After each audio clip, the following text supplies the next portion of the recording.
Hello. Hello, that was very bright and breezy. Well, I thought no time like the present to start feeling a bit bright and breezy, especially ahead of this weekend's big match against Derby County. It's our first road trip together. I can't wait. So what? I mean, how's that going to work? So you're coming to the abode, aren't you? You're coming Yes, to Jez Towers. beyond the Berkeley Towers, yeah. Yeah, where the magic happens. Yeah, beyond the Berkeley. When I think of beyond the Berkeley, I always think it's like just outside the ground. But Yeah, actually, beyond the Berkeley is about 100 miles down the A11. it's like the Technodrome. For those of a certain vintage might get that reference. Yeah, I don't, but sadly, but Oh, it's from Teenage Mutant Hero Turtles. well, I remember Teenage Mutant Hero Turtles even, but I don't remember the Technodrome. It was that weird round thing with the eye that Krang and Shredder plotted and schemed. So that's the image that I've got of Beyond the Berkeley. Just this technodrome of football knowledge. There you go. It's good to hear. So our guest today is Mick Dennis, who we had on previously. We had a very impromptu special episode, which you were on as well, funnily enough. Yeah, me and Mick crossed paths again. I thought about that this morning. It was the Delia's goodbye special, wasn't it? Yeah, and this is well before you were initiated into your co-host duties as you are now, but Yeah. you kind of were that day. Yeah, I mean, I guess it gave me a fever for the flavour, so they say. Easy for you to say. I come out with some utter shite, don't I? You do, but that's what makes it special. So Special is probably the right word. yeah, we're still waiting for Mick to jump on. I mean, I've sent him the link, and as he was on previously, I can actually send him an invite as well. So I've done that. So maybe that might prompt him into action. But before he comes on, I mean, Mick's quite a character. I think I've known Mick for probably about 10, 15 years. And I think, as you know, he used to write for the Daily Express. I think the EDP as well. Oh wow, okay. So he's, I think he won't mind me saying he's also had a very sort of close personal relationship with our old owner, as we know, Delia Smith as well. So very very astute character, and someone that I've always lent on for opinions, etc., about Norwich as well. So very thankful to have Mick around. Yeah, and come on the pod again. Well, hopefully. I mean, he's not on yet, but I'm sure he will. You can just edit this down anyway. No, I can't. This is staying in. Oh right, really? Yeah. The abject silence. I suppose silence is golden. As we found the other day, on my way up to Wakefield, we managed to speak for about 2.5 hours, didn't we? So I'm prepared to test out again if you are. Test out. Yeah, go on the ramble. Everyone loves a good ramble. I suppose if we are keeping this in, we need to keep it Norwich related. So once again, I mean, let's talk about the transfer window. So I think the outs were Christian Fashnat, Barnes, Hanley, and a few sort of spattering of loans as well. I think good that we kept hold of Borja signs. Yeah. Well, when he's available. Yeah, is it one more game, isn't it, or was it two? Oh, it feels like a lifetime, but I think it's one more. I'm not sure. I can't quite remember. So I think the outs was good. The fact that we kept the likes of Sargent, the likes of Signs, still within the remit was good as well. And I think the ins was good as well. I mean, Shurasek will make his debut at the weekend, I would assume. Yeah. And I think you're looking at the likes of McConneville and Wright to come straight in as well. So yeah, I mean, I think the right signing was the right thing to do. Yeah. I had to get that pun in, but no, I mean, we haven't had that figure in that role for some time, and I know a few people have said about the the nature of his height, but if you look at Harrison Reed, we had Reedy, and he's tearing it up at Fulham. So is his height necessarily that important if they can do a job? Absolutely. And as if by magic, Mick Dennis has joined the room. It is magic. I can't. How are you, sir? I'm okay. I try and have a cycle ride. So if I'm puffing and blowing, it's because of that. And it's here in Hertfordshire. It's sleety and gusty. So, been a bit of a challenge, but nice to talk to you. Who's the other voice? Is it? It's Morgan. It's Morgan again, Mick. We crossed paths on the Delia special, if you remember. I do remember very well. Of course I do. Good. Highlight of my career. You charmer. Mick, it's probably prudent to let you know that we're actually started recording already. So yes, I gathered. Yes. Yeah, I know you're an absolute professional, so I'm sure that you would have picked that up as soon as you came onto the link. Which is how are you then? Are you off to the game tomorrow? No, my wife is going without me, Right. and I'm singing in a concert in the early evening, which prohibits my being able to get to Norwich and back. Oh, amazing! And then the following day, we're both off to New Zealand for a rather long time. I'm not sure how I'm going to be able to follow Norwich in New Zealand, other than hotel Wi-Fi, but. I'm welcome this opportunity to talk about the club because they should be not part of my lived experience for a little while. Yeah, no, absolutely. You timed it right. Yeah, I think so, and I think it's as we said when you was on before, I really wanted to get you back on and talk about your your previous experiences and stuff, and a little bit more around your sort of two favourite subjects, Norwich City and me. That's what this podcast is all about. We should have that as our strapline. Brilliant. So I suppose no time like the present. Should we jump into some of the questions? So can I start today, Morgan, or would you like to start? I'll let you start, Morgan. Oh, thanks. You're so kind. So Mick, what inspired you to pursue a career in sports journalism, and how did you get your start? How did you get your foot up? Well, I didn't aspire to have a career in sports journalism. I think that's quite interesting and important because I still get contacted by young people, mostly boys, who want to be sports journalists. And my advice to them includes the fact that they shouldn't set their heart on one branch of journalism because it's a bit like, I always say it's a bit like teaching. You don't. If you're a historian and you go into teaching, you're not then a historian. You're a teacher teaching history, and you have all the pluses and minuses of a career in education. In journalism, people go into sports journalism because they think it's an involvement in sport, and it sort of is. But the career is in journalism, and you've got. I think that if I tell you quickly what happened to me. So I determined that I wanted to be a journalist, first of all. I did so at a career convention. During my A-levels, I went to a career thing to get out of school for the afternoon, and a guy there enthused me about journalism. So I wanted to be a journalist.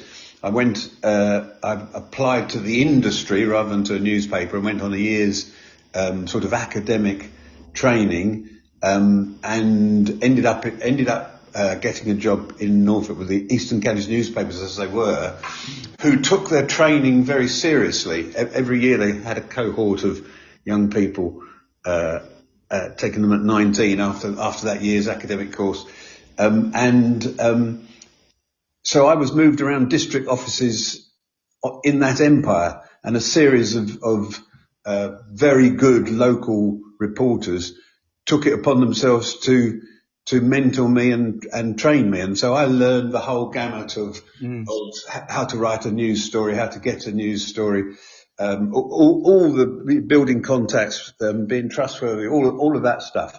And I didn't set out to be a sports journalist. I wanted to be a journalist.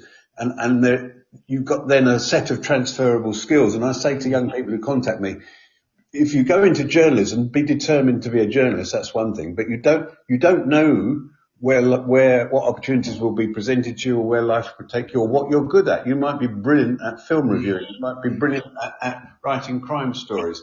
Why would you go into teaching and say, I'm definitely going to teach maths? You might find that you have strengths elsewhere. So that's what happened to me. I went into sport because, although it was a great newspaper group to join, they, and it was, the Eastern Daily Press was one of the three most substantial, regional morning papers in the country, and the circulation between those three used to vary, and sometimes the EDP was the biggest, and sometimes it was third or second. Major group. Conversations in the county all started with, any conversation used to start with, did you see in the Daily Press?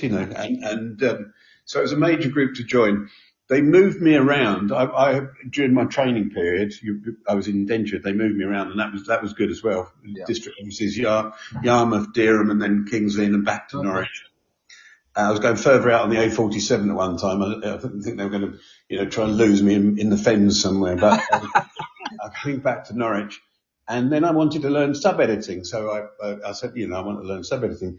So I joined the Evening News subs table, learned a lot, alongside some very good professionals, turning out paper against deadlines, and then without sort of really discussing it, they moved me to the Eastern Daily Press subs, which they regarded as a promotion for me, but meant that I worked nights, and I was a young buck, and suddenly I had very limited social life. Social life there is an euphemism for something, and it was horrific. Horrific overstates it. It was enjoyable, but it was I didn't want to work from 4 to 12 every day, and so this is the absolute truth. When people look at my career of 40 years in Fleet Street and so on, and think it must have been driven by relentless ambition. It was driven by the fact that I didn't want to work nights. and the first day job that came up, of the sort of a calibre, that sounds arrogant, but that was within my range possibly, and would be a step forward, was covering Norwich City. The Eastern Evening News football writer Chris Erskine moved on. Keith Skipper was doing it for the Eastern Daily Press.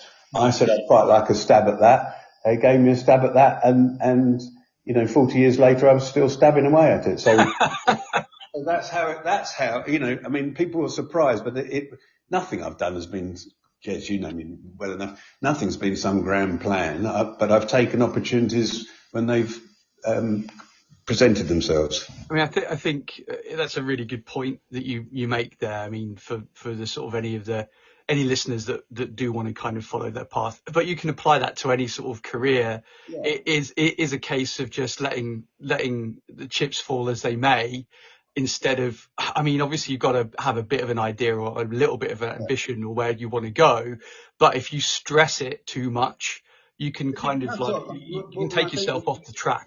Yes, I think the point is there's a spectrum, a range of opportunities in any career, and if you focus on one route, you just cut off so many opportunities. Yeah. And I'm very, very happy with the way my life unfolded. I think the football brought me together with the lady who's been my wife for all these long years. So she was a Norwich City season ticket holder and a journalist, sort of 3 years behind me in the system, and she came and complained about something I'd written about Mick Maguire. I said, well, never mind, let's go for a drink. Sly. and 2 children, 6 grandchildren, and a very long marriage ensued. So yes, you've got to take your opportunities, I think, is my motto. No, definitely. So moving on to what were some of the biggest challenges you faced as a football journalist, particularly in the early days of your career? The early days were sort of learning on the job. John Bond was the manager, and he didn't much like me to start with because I was trying to be a bit clever. But very soon he worked out that if he brought me inside the wagons, inside the circle, as it were, and I was his only method of talking to his fan base, really. The club didn't have any way of disseminating information except in the match programme, which I later went on to edit. But, I was very aware very early on that he was using me, that he was telling me stuff that he wanted to create certain pictures.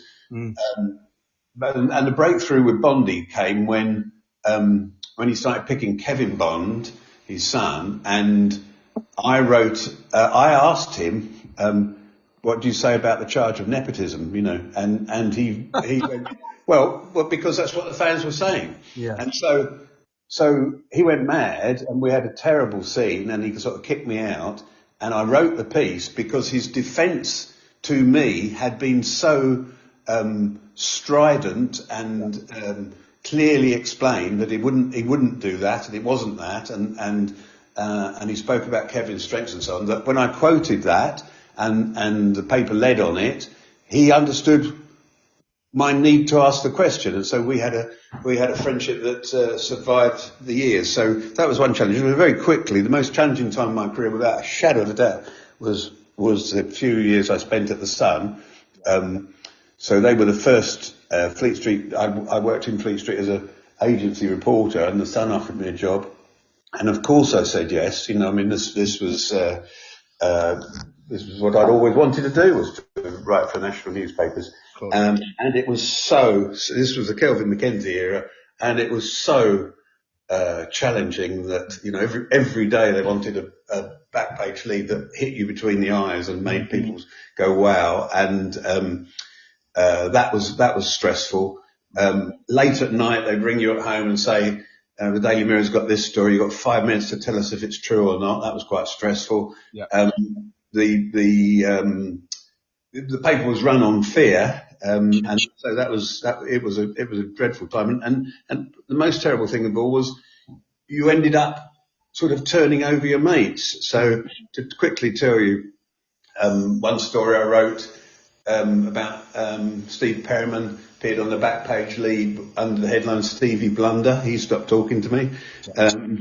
I did a story when, to the best of my knowledge was true. I'd based it on truth about John Barnes at Watford. There's no point in going through what the stories were.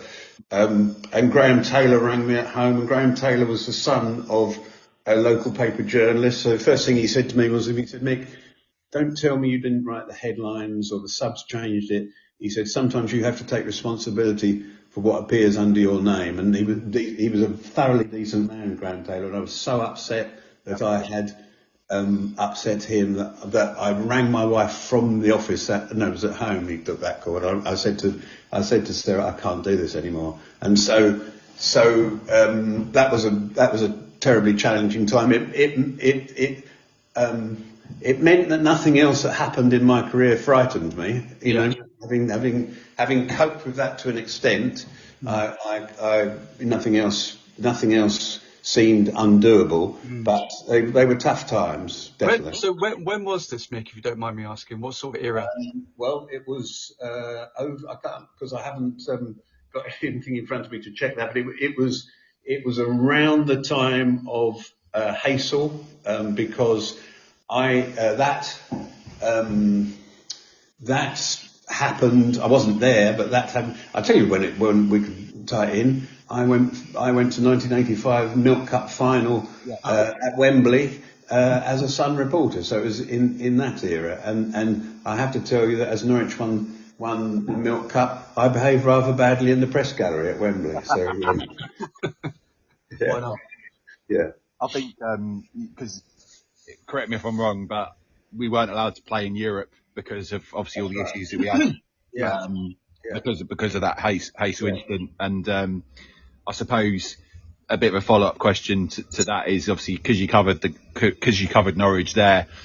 I suppose I think you probably already answered the question, but I'm going to ask it anyway. I mean, how professional were you, and how did you celebrate that afterwards? Well, so things changed later when I made at that time. I would say I was a reporter first because that's what paid my mortgage, and because to survive I had to do the job to the best of my ability. I was fortunate later because I worked for the London Evening Standard, and Norwich weren't really an issue. So I made a virtue of being a Norwich supporter at that time. I would write columns, that led to my friendship with Delia and Michael, because someone said, look, there's this bloke in the Evening Standard keeps writing about Norwich. Yeah. And I never could or sought to hide my allegiance after that. And I think that's we're not, sports journalists can be awfully precious, but I wasn't writing the first draft of history. I was describing sporting events. Yeah. And so people, and it's like, stuff I write for the My Football Writer website. People say, when I was defending Delia, as I often did, well, you're biased. Yes, I am. But, read it, understanding that I'm writing about my friend. If I write about Norwich in the national media, understand that they're the club I care about, and that doesn't invalidate what I'm saying. It just adds a prism through which you should understand I'm watching it. And I think because it's the national media as well, you wouldn't want to ever, I don't want to put words in your mouth, but you wouldn't ever want to portray Norwich in a bad way, and almost sort of in-house. I don't want to use the word fighting, but because then if the national audience is reading that, I don't suppose you would have wanted to kind of portray that, would you? No, I mean, it's always, these things are always nuanced. There's never a this is good and this is bad and this is right and that is wrong. But I think I would always when I was a columnist, it was very different to writing news stories every day, sports news stories every day. I was able to introduce nuances and to say, this has happened because of this. I can think of one example where I put the club first, and that was when I did, when Paul Lambert was our manager, and I did the first sit-down long interview with Paul Lambert when he talked about, because I was fascinated by the fact that he seemed to me to have been made in Germany. He went and played in Germany, and he took Norwich to Germany pre-season, and he had this thing about the German mentality, and I was fascinated with that, and I approached the club. I was writing for the Daily Express then, and by then, and they gave me a sit-down interview with him. We sat in Yellows one lunchtime. I remember that he was very frugal in his eating, and consequently, I didn't think I could sit there with a big fat burger. But and anyway, he when I asked him sort of what motivated him, he did a long interview and some very interesting answers. He said, what motivates you? He said, I like to win trophies. I like to hold trophies. He said, and I thought to myself, well, that ain't going to happen here. And that answer should have led to a story saying, how long will he stay? Well, I didn't use that question and answer in my piece. I think I got, and one of the things people don't understand about interviews, and lots of media outlets now just run the question and answers, but a good interview looks for things and tells a story, and I had some good revelatory stuff to tell about Paul Lambert without my saying, and by the way, I don't think he's going to stay very long because he wants to win things. He wants to hold trophies. So that was an occasion where I put the club first, I think. Nuance as ever. I think that leads quite nicely into the next question. Give us some of your best football or most memorable football stories you've put out. Well, the one that got away, and I still wake up sometimes thinking, God. So in the era before the internet, where we all got our stories from national newspapers, and I can't put a date on it because I haven't looked it up, but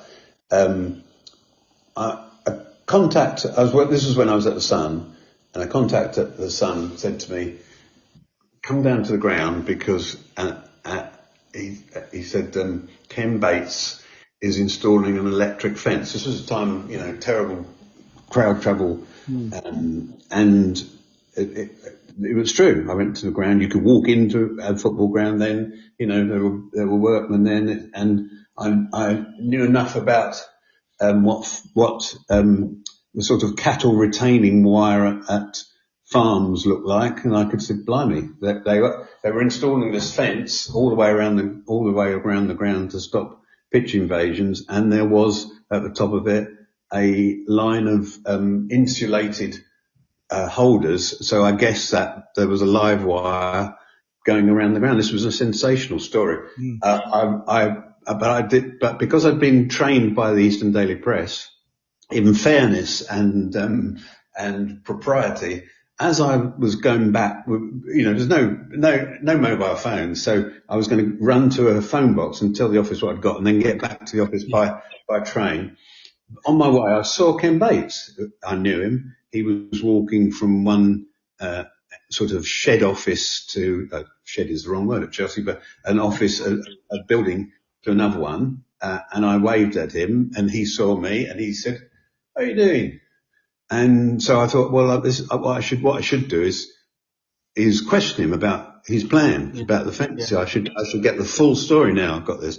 And he was horrified that I'd seen it and that I was going to go back to, and so he said to me, "You're trespassing. Get off, go, leave." And so I still didn't understand the significance of that meeting, because I ran to Fulham Broadway, got in the phone box, rang the office. I could hear them cheering. I mean, seriously.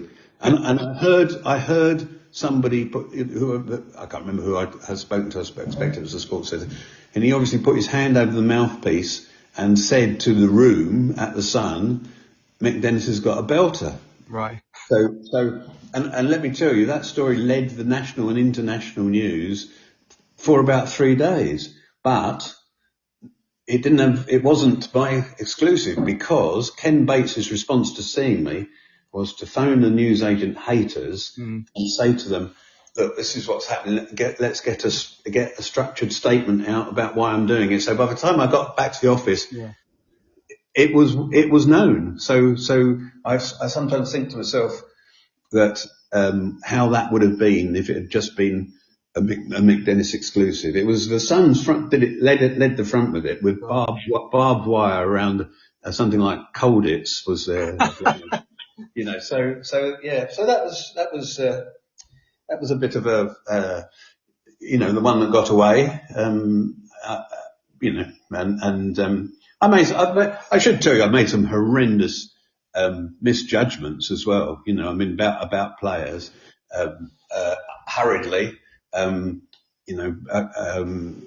Ray Kennedy, when he went to Liverpool and was converted from Arsenal, where he'd been a striker, and I watched him playing against Norwich, and said in the pink, and he looked what he was, a centre forward played out of position. He went on to win about 60 caps in midfield for England, and became a very accomplished midfield player. And it turned out that the Liverpool management knew more than I did.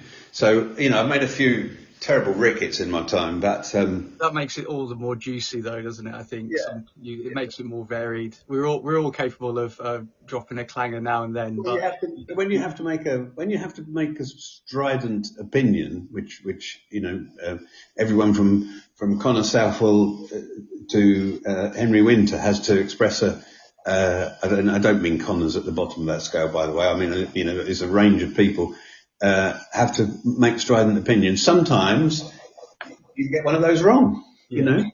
That's fair enough. Yeah, of course. No, definitely. So, having worked across national media, how do you think football coverage has evolved over the years? Well, I mean, the biggest change that's happened, obviously, besides the way information is disseminated, is that clubs realised that information has a value. Yeah. So in the old days, in my days, there were no press officers. They came soon after. You know, Malcolm Robinson, who worked for ITV for a number of years, was a press officer at Norwich, and you know, in more recent times, Joe Ferrari, Yeah. but once they realised there was a value to information and that they could disseminate it themselves directly, and if we're talking about websites, you know, they could drive viewers' hits on websites with their own information. They began to micromanage that information, so that to the best of my knowledge, people on the Pinken don't have the access I used to have of just wandering up to a training ground, sitting and watching, and stopping people on the way off the pitch, and being in the changing room with John Bond and John Sainty and Ken Brown and just nattering. They will only see them at a pre-arranged press conference at which everyone is present, at which everyone's questions are heard and recorded and disseminated, and nothing is. Very few things are a quiet word originated by the journalist. So it's become much more. And the other thing that's happened is there are sort of templates now. So I'm an old man, and the world changes, and I don't regret most of those changes, but and I don't fight against them. But I used to decide what the story was, and I would decide how it was written, or later on how it would be presented in the newspaper when I was an executive.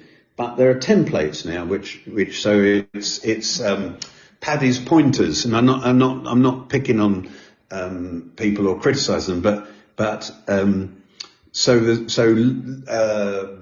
locally in the programme for Hemel Hempstead Town, they have it's all done to a template. I can tell you what they're going to. It will be 5 things you didn't know about today's visitors, and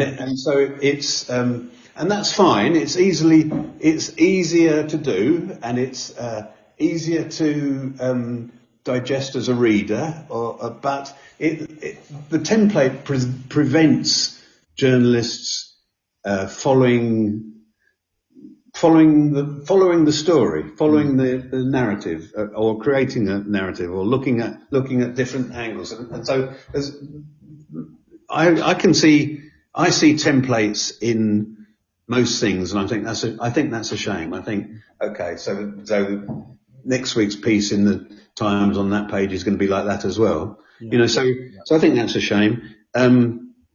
It's very hard. Very quickly, if I wrote something about Norwich for the Pinken, it would be a running report, and if someone didn't much like it, they might think about writing a letter to the paper. If my Eastern Daily Press report appeared on the Monday, by the end of Monday night, they might think, "Oh, that Nick Dennis is talking rubbish there. I'm going to write a letter." They might write it on the Tuesday, post it the Tuesday. We might get it the Wednesday. We might think about putting it in the paper on the Thursday. Or we might save it for the Pinken the following Saturday. And now, of course, if Paddy's pointers upset someone, they can abuse him. They can abuse him straight away in any number of means, and they do. So it's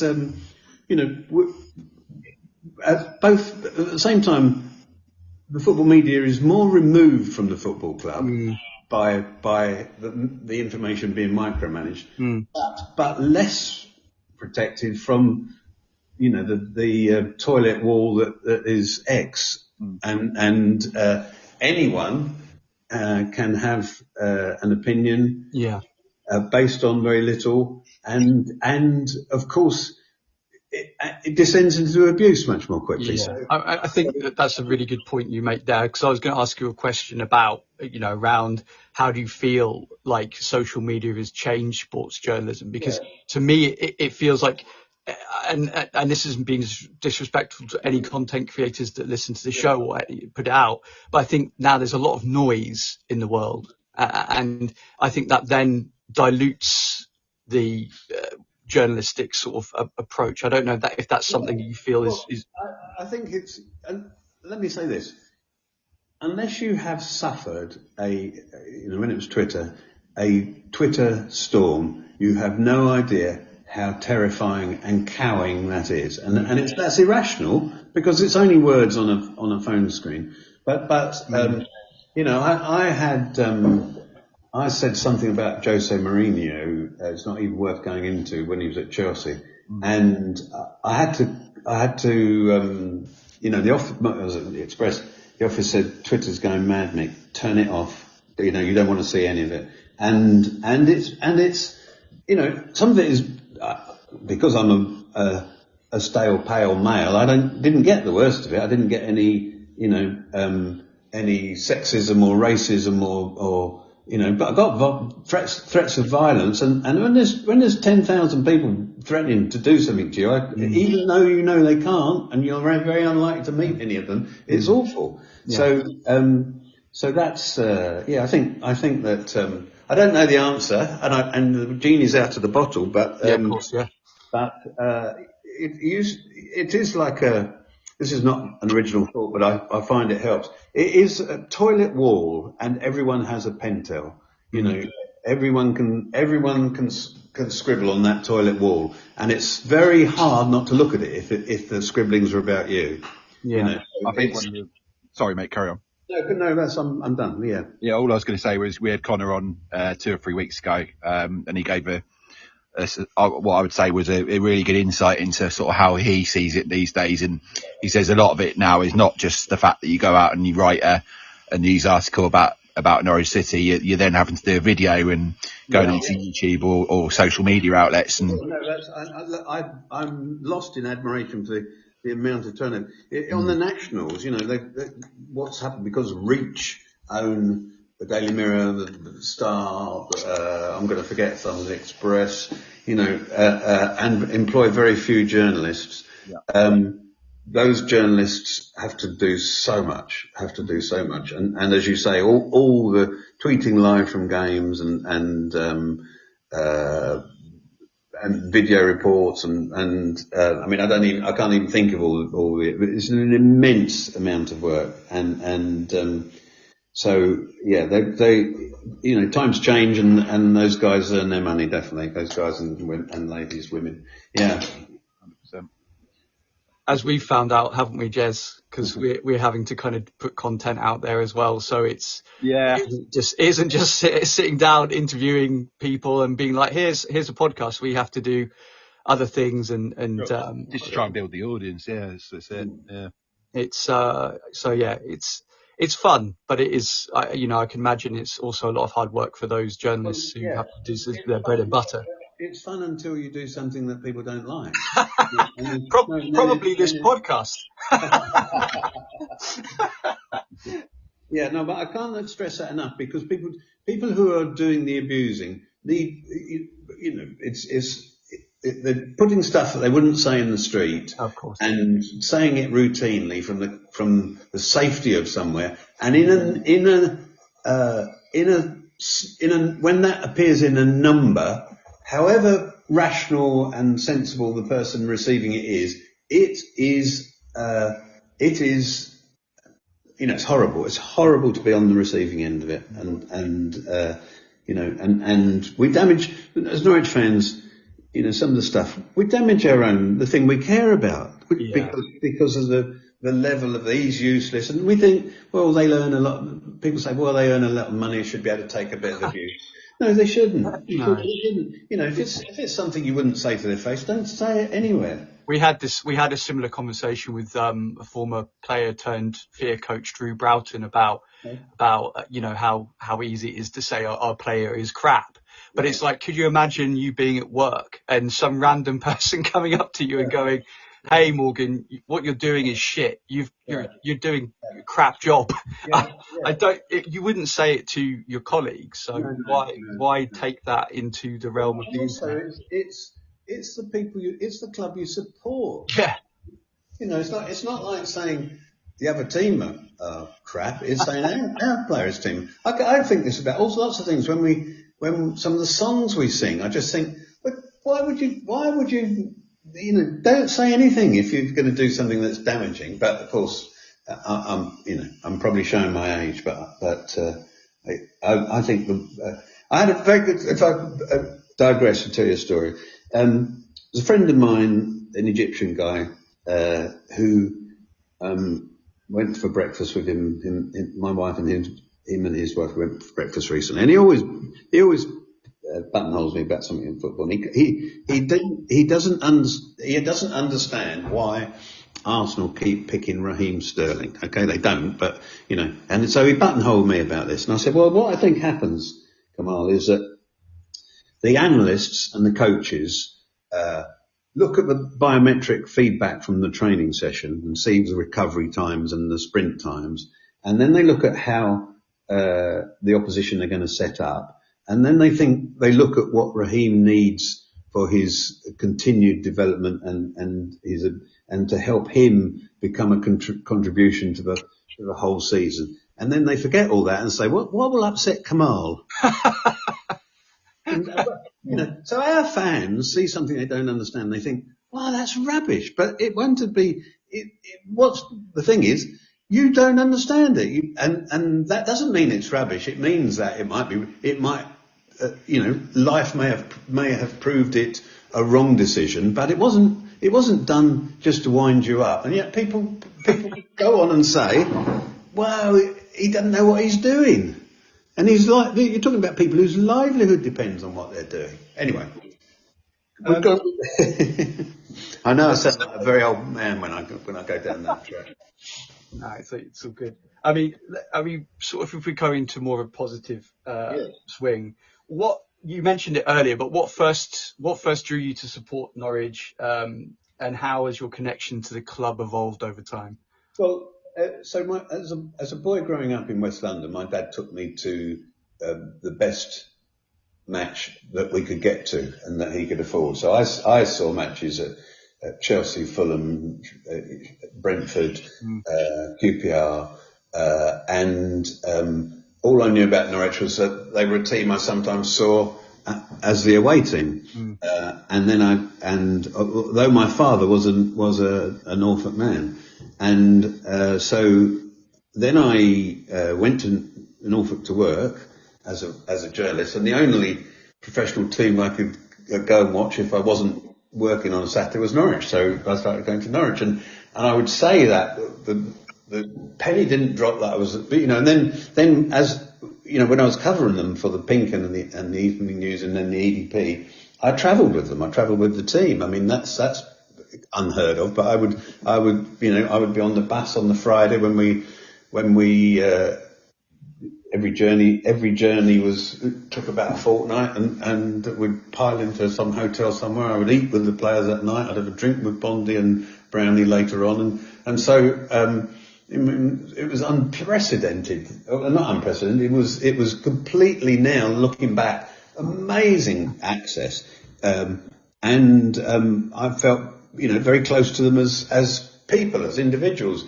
And then when I left Norfolk to work in Fleet Street, it sort of dawned on me that the result I cared most about was Norwich, and so it wasn't a routine route, a normal route. I wasn't taken up by my dad, and generations had been Norwich fans. That wasn't it at all. It was a close exposure to Norwich, and then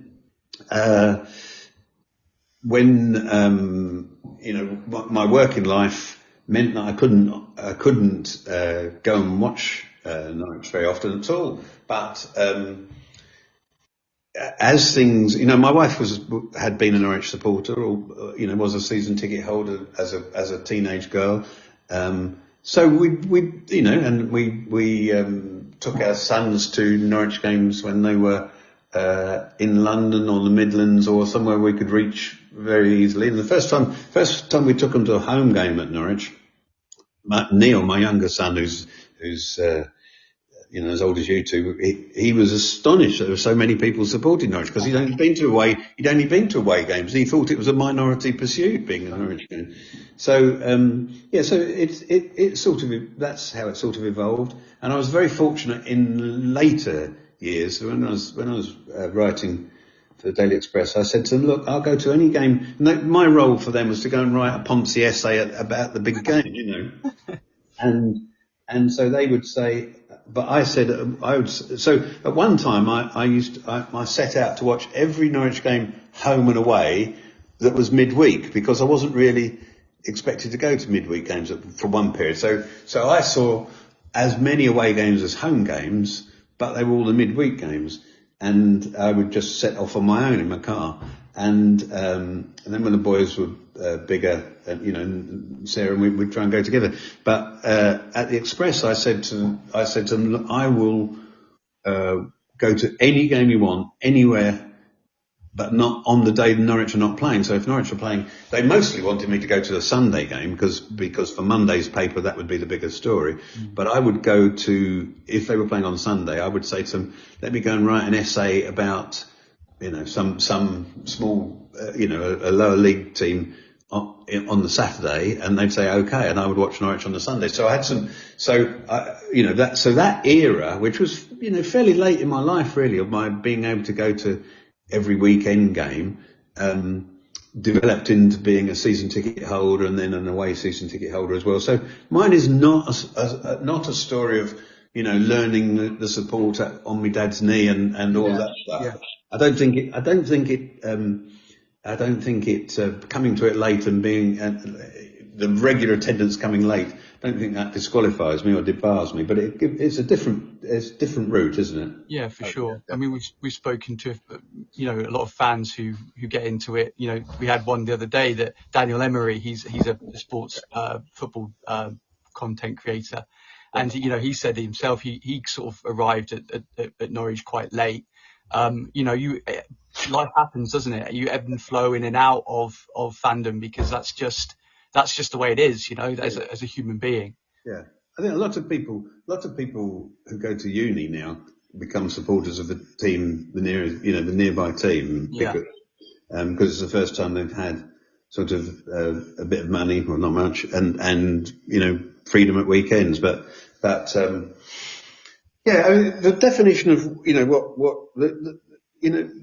who are the biggest fans? Well, I know people who've been going home and away for sort of 40 years, and the longevity counts for something. But it's a completely open democracy, isn't it? Mm-hmm. If the young kid next to me, near me at a home game up in the community upper, he's no less a fan than I am, and I'm no less a fan than the bloke who's been going for 40 years. It's you self-identify, don't you? I am a Norwich City fan, and I mean, it's only because I'm from Durham originally, so okay. It was the only club in the area, and I don't really have. I guess we've talked about this a lot, Jess, haven't we? That the connection to the club because of where you're from. Like, I couldn't support Chelsea or I couldn't support Man United because I'm not from there. Does that kind of make sense? Yeah, it does make sense, but of course a lot of people do. People from outside this country support, and that's interesting. Are they proper supporters? Well, if you go to some of these places, they blooming well are, It's completely irrational, football support. It's completely bonkers. It's stupid. Why do I lose sleep? Why do I lose sleep about what is that about? It's mad. And also, I can tell you, Sarah and I were on a safari in Africa, and we're we're in the Great Rift Valley where man first stood upright, and the bloke driving the Jeep says, right, we're going to have one stop, and then we're only one stop, and then we're going to go to this lodge where we're going to stay. Okay, right, fine. And we stop. So we stop in the middle of nowhere, and there is a sort of pit stop, truck stop place, and it's got, mass-produced elephant carvings and things and so on.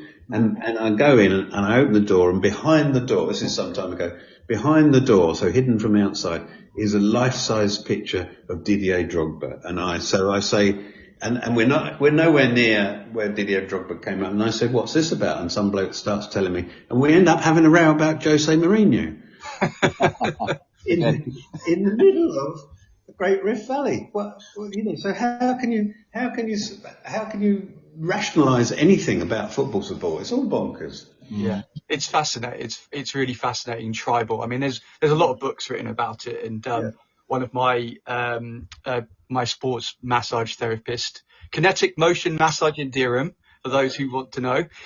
She's going to do her. I know it was good, wasn't it? She wants to do her MA in. She wants to talk about the psychology of football fans.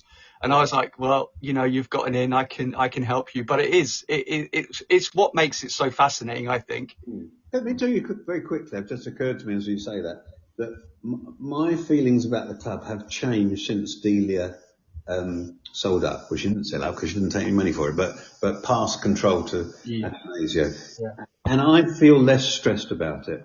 I used to be very, very stressed by poor performances and defeats, because I knew how much she and Michael cared, and I knew they would be abused. They didn't see most of the abuse because it was online, but there would be. I watched the game in the prism of, my God, the idiots are going to be upset. They're going to be really upset about this. And now I watch it totally differently, not relaxed. I still get, of course. I had 2 trips. I went to, Leeds and Sheffield United on successive trips, and they were hard work and difficult watches. But I didn't go away thinking, oh God, this is awful for Delia. And so, and by the way, results have got a lot worse since she sold up. No, that's not. So essentially, that I didn't really realise that that's what I was doing. I was watching matches through the prism of thinking, how is this going to affect my friends? But I was, and I am much more relaxed about it now. So yeah, I feel a similar kind of way. I think as I've kind of gotten a little bit older, I don't let it ruin my weekend. Like, I knew that Sheffield United and Leeds, those 2 respective games, would be challenging.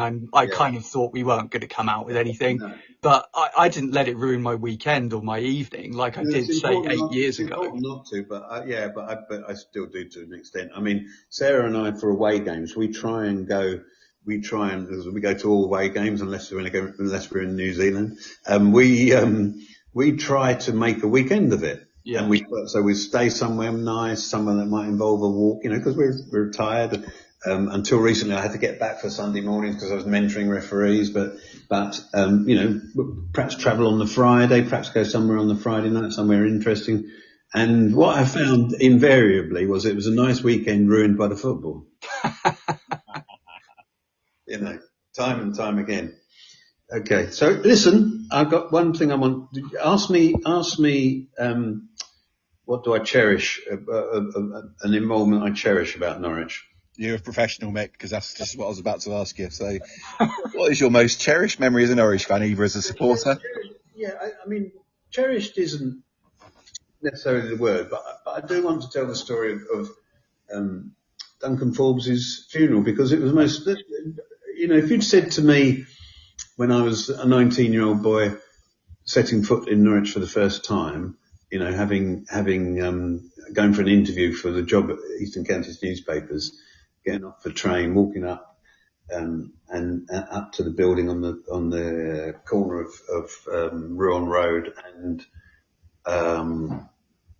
thinking, well, I wonder if this is where I'm going to work. If you'd said to that boy, the local sporting hero is a guy called Duncan Forbes, and you will stand on a stage on the pitch next to his coffin delivering the eulogy to a crowd at the Barclay end, I don't want it to sound like I think, wow, aren't I great? Because it was the most daunting gig I've ever had, but I can't. Oh dear, it's difficult to express this as I can't. I'm not more proud of anything I've done associated with Norwich than the fam, because I'd written pieces about Duncan's illness, and because I did a chapter about Duncan in one of the Tales from the City books, and Jeanette, his wife, he was still alive but in a home. Jeanette came and I presented her with to the launch night, so they got to know me, sort of thing. And the family asked me to deliver a eulogy at Duncan Forbes' funeral, which was held, as you probably know, at Carrow Road, and it was I felt it was sacred. And I can't think of another word. I felt a sort of sacred duty that I had to do this thing as well as I possibly could. And, I look back and think, well, I might have written that bit differently, but I couldn't have cared more about anything I did. And I'm pretty proud of having been asked and having done it. And it's an extraordinary moment. I remember, Duncan Forbes I remember was just, the thing I said at the funeral was that he was terribly serious about his football, but he wasn't serious about the rest of life, and everything he said off the pitch was a joke, probably a joke you'd heard before, but he was hilarious company, and the football taking the mickey out of everybody, and he was this warrior chieftain for Norwich City who led them to the top division for the first time, led them out at Wembley for the first time, and horribly diminished by that pernicious dementia, and the club did him proud by saying, we'll have the funeral at Carrow Road. Yeah. Michael and Delia delayed a holiday to be there, and there was the Berkeley end was full, and so cherish isn't the right word, but I just did not think I would ever be asked to do something like that. I have not cared more about anything I've written. I tried. I think it's something to be tremendously proud of, Mick. And I think as well is, I never saw Duncan Forbes play football, but of the story, of all the players that have ever played for Norwich, he's one of the ones that I hear of the most, and his sort of compassionate sort of mantra and stuff. And I think as well is, I think the club have done an absolute credit. Obviously, the day you're talking about there, but also when you walk up to the ground. Oh man! Every time I arrive, Jess. Every time I arrive, yeah, absolutely. When you walk up and you just see that massive poster of him and on the Norwich and Peterborough stand, and it's great. So what is it? Duncan Forbes, eyes of blue, 6'4", and he's coming to you. 6'2", eyes of blue. Duncan Forbes is after you. And the thing was, he wasn't 6'2". That song, but he seemed 6 foot. He seemed 6'7". I mean, he was. He had lots of great phrases. One was "keep the ball in the air and nobody will get it." And they were all jokey stuff, but get your retaliation in first. And he was just an amazing guy on and off the pitch. And at a time when Norwich City were changing and lifting their horizons, because he spanned the era of the first ever promotion to the top division, 70 years after it started, they finally got to the top division. He was in that team. And then when Saunders was replaced by John Bond, the modern Norwich City, based their game on possession, was midwifed by John Bond, and Forbes spanned those two eras. And for me, little old Mick Dennis, to be asked to speak at his funeral was just spellbinding. Just for our younger listeners, what sort of era are you talking with regards to Duncan Forbes? Most influential. First promotion 1972. Okay.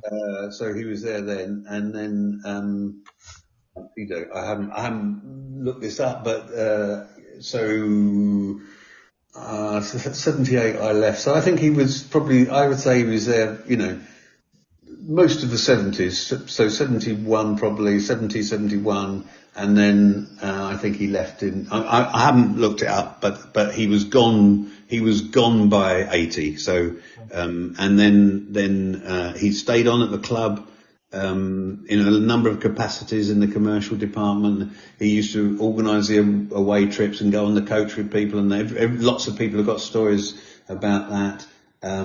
And terribly, terribly sadly, because he was a granite hard defender, and in an era where sort of low level criminality was expected, and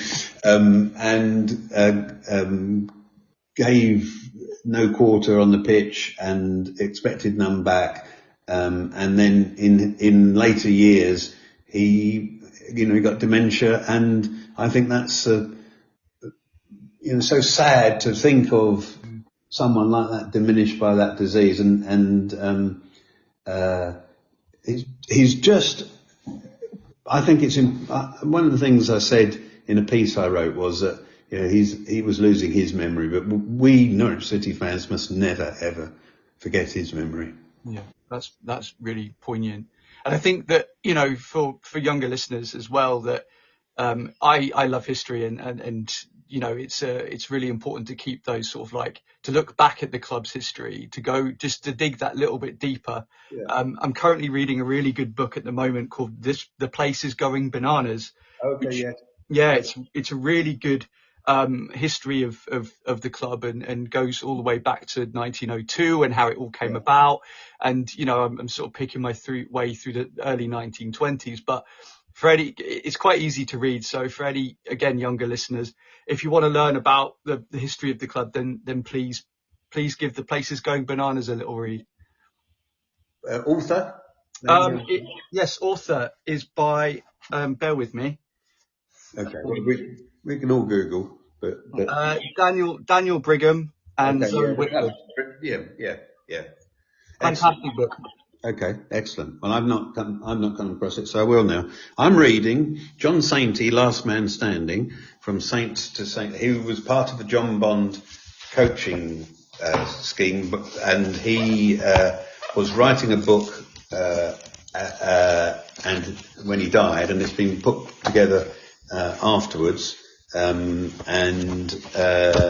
it's a long story, but he was the first academy director at Southampton, who went on to have a rather special Southampton. But he was briefly part of the Norwich City story in that era, which I talked about when John Bond became manager, where he determined that Norwich City would play a game based on keeping the ball. And they hadn't been up until then. They had been a physical, let's run faster than everyone else. Yeah. And suddenly he introduced training using a football instead of just running up and down hills. So and genuinely, I think that era was when Norwich City stopped being little old Norwich and lifted their horizons and said we'll be as good as it's possible to be. Brilliant. Where are we at? Question 8 now, aren't we? I think 9, because I'm fairly certain, Mick, your favourite player is probably Forbesy, right? Well, I've got favourites of every era. I mean, I do Forbesy, I suppose, would definitely be one of them. But I would, more modern era. You can't not mention Ewan, who was all we'd got for several seasons. Literally all we'd got. Yeah. I would also think Holty because he led from, we were at a lowest ebb for half a century. We were in the third tier, and the strange sort of alchemy of new chief executive, new chairman, Paul Lambert as manager, and Grant Holt, who'd been signed by Brian Gunn. Grant Holt leading from the front with his chest out and enjoying being the opposition fans, singing songs about him. So, yeah, I think I've probably got a favourite from every era I've watched. Martin Peters might probably have been the best, but you can only play in the era you're playing in. That's a silly thing to say, but I do remember somebody asking Paddy Crerand at Manchester United how he thought the 67 Manchester United team, I think is that the right year? Anyway, the 60s Manchester United team who won the European Cup as it was, how they would compare with the Manchester United treble-winning team, how they would compare. And he said, I think the treble team would beat us. He said, because most of us are in our 50s now. and that's all you can do is play in your own era. And so I think I've probably got a favourite from every era. What about from the current crop, Mick? Oh goodness. Okay. We're so much a team in transition. Yeah. That I do like Sarge. I mean, I don't think he's a natural finisher. I think that he doesn't make clean contact sometimes, but we're a better team with him than without him, and he's another one that leads from the front. And you actually always look at goal scorers. I'd say Kenny McLean. I mean, his days maybe numbered, but he got fairly battered by fans at times because they think he's a bit spendthrift with the ball, but that's because he's the one trying to make the difficult passes. Yeah. So I have to say there's hang on, sorry, Jez. Right.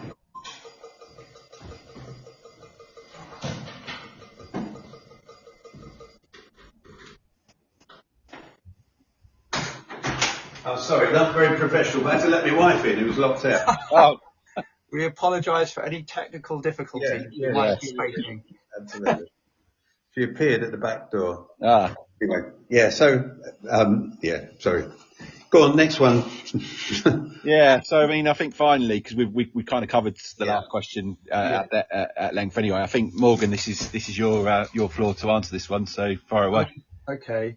I mean, you've touched on it briefly, Mick, but I mean, how do you view Norwich City's current standing in football, and what do you think the club needs to achieve further success? Yeah, they need to do to achieve success. Well, how do I think about our standing? I think it's remarkable because in 11 of the last, you remember the famous, we aim to be a top 26 club. Yeah.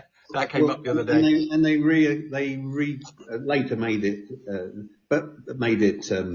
want to be established in the Premier League. But the fact is that in 11 of the last 14 seasons, we have been at top 26. That means either in the Premier League or in the six below. We've finished in 11 of the last 14 seasons. And the way things are going, I think we'll make the playoffs this season, which would mean 12 out of 15 seasons Norwich City have been in the top 26 in the country. Now, do I want to be able to say they're in the top 8 in the country? Of course. Do I want to say they're in the top 10? Yeah, of course.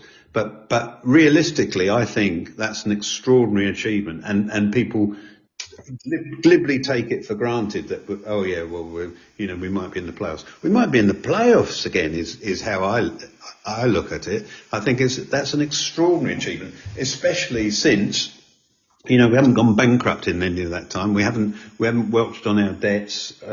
We haven't had to reconstitute the club or sell the ground and buy it back, lease it back, and we haven't had crooked Russian owners whose crookedness is being exposed, as we talk. So I think it's incredible. When we were we went down to League One, and a major reboot took place at that time. But when Paul Lambert took over as manager, we were level with clubs. I've not got any of this in front of me, but I do remember we were level with clubs who subsequently went out of the Football League. And there was nothing written in stone that said we would go up and others would go down. And so what's the fact that we have been as stable as we have been, 11 out of 14 seasons, we've either been in the top division or earnestly striving to get there and finishing in the top 6 in the division below is utterly extraordinary. And it is a solid achievement. How do we become successful long term? And by success, we'd have to say that means established, although nobody's established except the top 5 in the Premier League. I don't know. As Ipswich have found out, it ain't easy. I was interviewed by a former East Anglian journalist, Malcolm Brabham, who is an Ipswich fan, and he wanted to do a piece he was working for a public broadcast television company in America, and he put together a documentary about Ipswich's promotion. So he knew I was a Norwich fan. We'd known each other for years. He came to this house, took a picture of my Norwich gnome in the front garden with the house number on the back. Came in, interviewed me, and I got a few jokes in, and he said, how do you feel about Ipswich? I said, it's a matter of sublime indifference to me, getting on, and I had the number of days since they'd beaten us to hand, so I got a few jokes in, but the serious point was, I said, fantastic what they've done and what the manager's done, but they're going to find it very hard. And he cut that from the bit he used. Oh, really? Yeah. And I pointed out that when we were talking in the summer, the 3 teams who had been promoted the previous season had gone down, and that could happen again this season. Yeah. And if it does, then they won't keep the lap, and Luton, who we all aspired to be, suddenly are in terrible trouble again, and sack the bloke who gave them the miracle. It's insuperable. What we don't know, while we talk today, is we don't really know how Atanasio intends to tackle it. I mean, they are clearly thinking long term and strategically. They are clearly making plans and hope to be.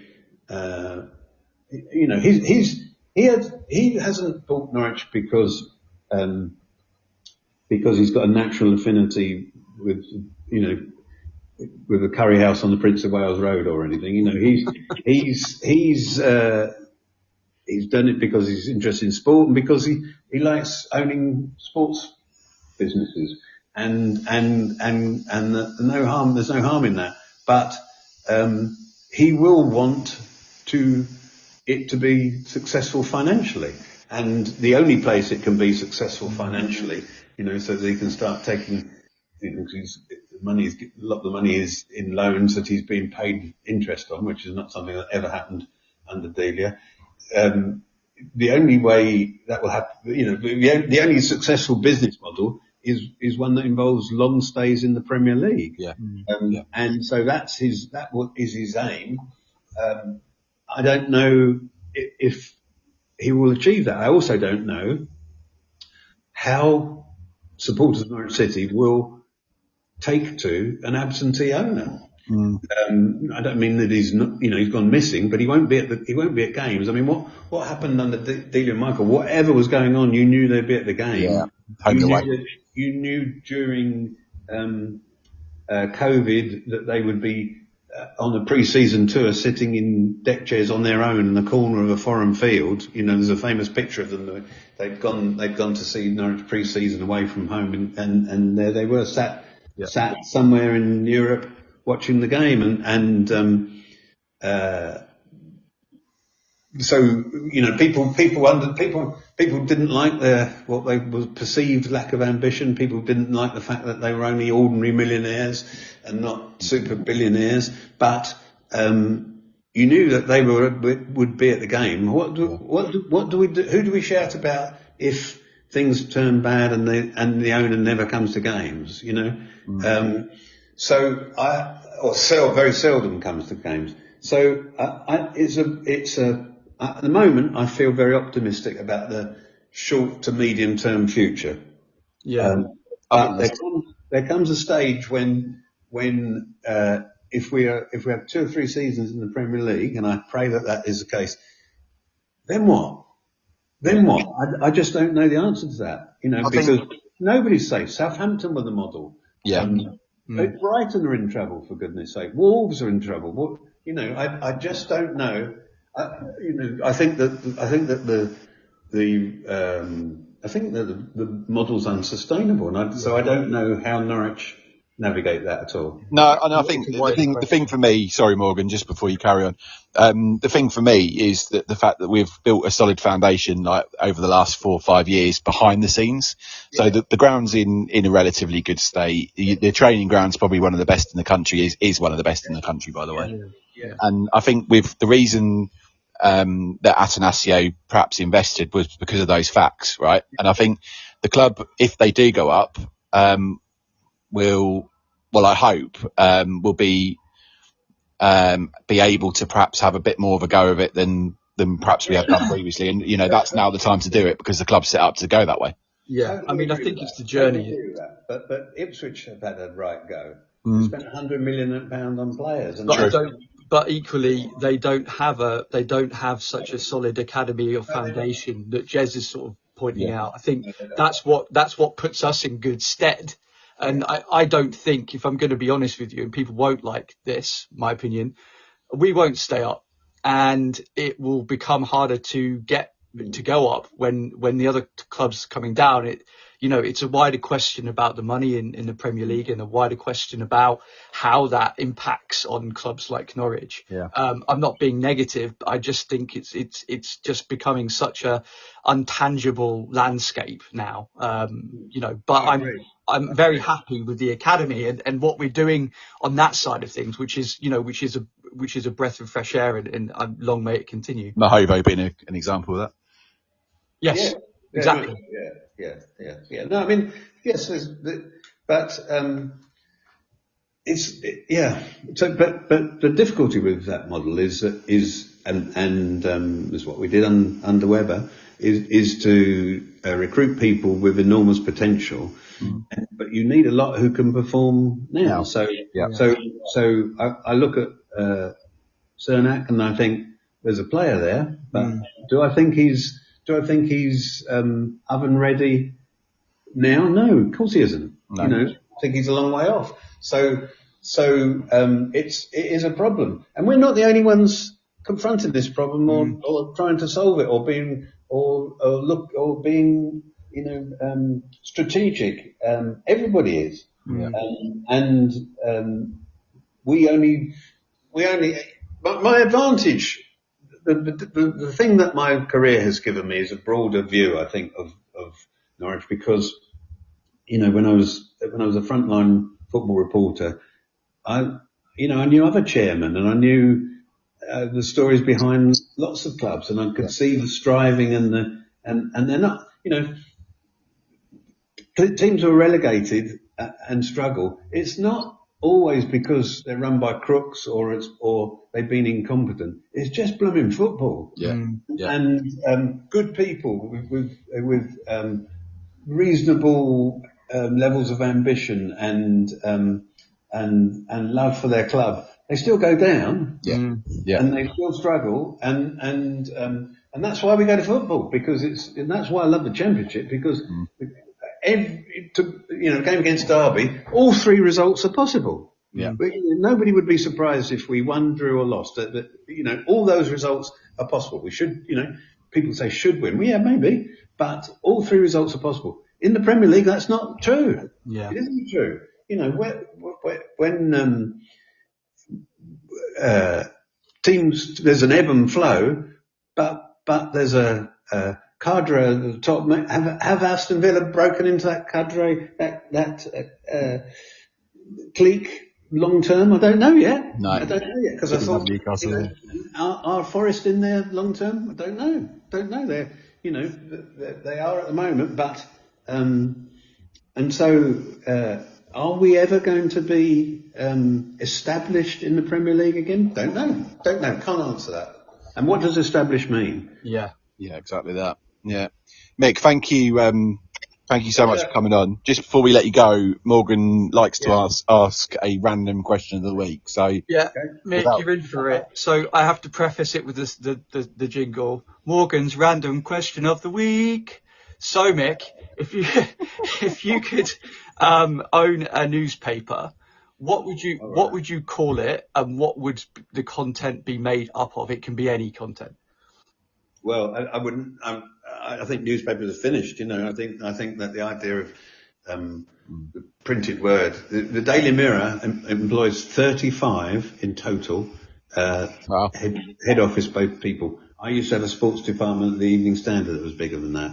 So I don't think there's any point in owning a newspaper. I did once have a conversation with Delia when she said, very early in our relationship, she said, "Oh, if I was a real millionaire, I'd set up a newspaper and have you as the editor." And I was a bit offended by this, because I thought, I said, well, if I was a real millionaire, I'd set up a restaurant and you could be the cook. And she looked at me absolutely horrified, saw that I was smiling, and we laughed about it. But if I owned a newspaper, I think that I would. Well, I know George Ezra owns a community paper in Hartford. Yeah, Hartford. I think it probably is in Hartford, and it is, and subsidises it and pays a friend of mine to do proper journalism in it, and so I think I'd like to see. I'd like to have a proper community-based newspaper somewhere that held local politicians to account. Well, because they're not at all. I mean, I know stuff locally, and I think, well, that's a great story, but doesn't appear anywhere. And so, I think that the democracy has suffered because of the death of print journalism, and so I would, I wouldn't expect to make money, but it'd be nice to own a media outlet that wasn't worried about hits and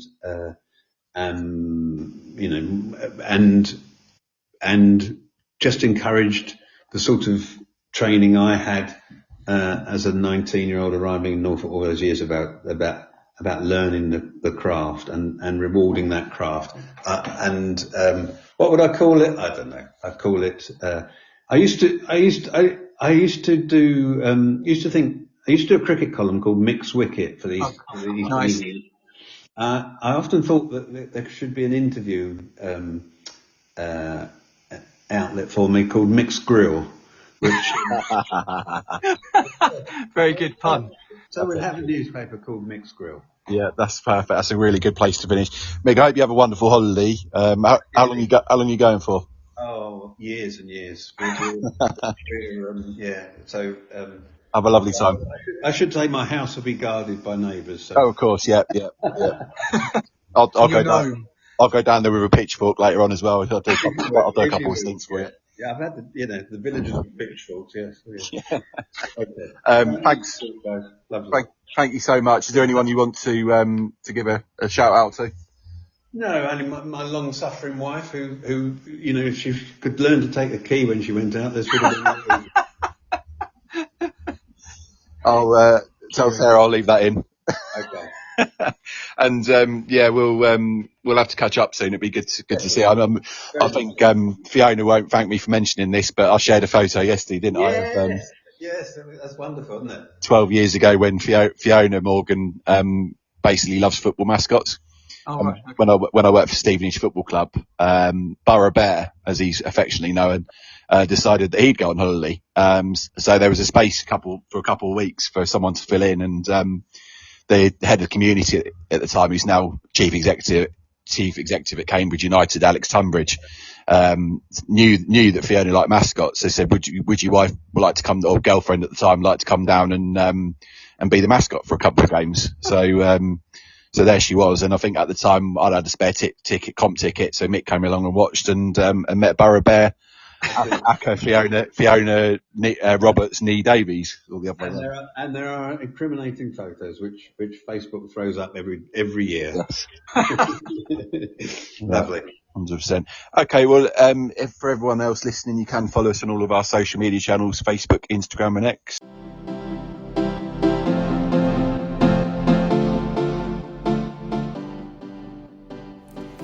That's it for this episode of Beyond the Barclay. Thanks so much for listening. Your support means the world to us. Don't forget to follow or subscribe on your favorite podcast platform and leave a review if you enjoyed the show. You can also catch all our episodes on Apple Podcasts, Spotify, and YouTube. And if you've got any questions, stories, or topics you'd like me to cover, get in touch. I'd love to hear from you. Until next time, on the Ball City.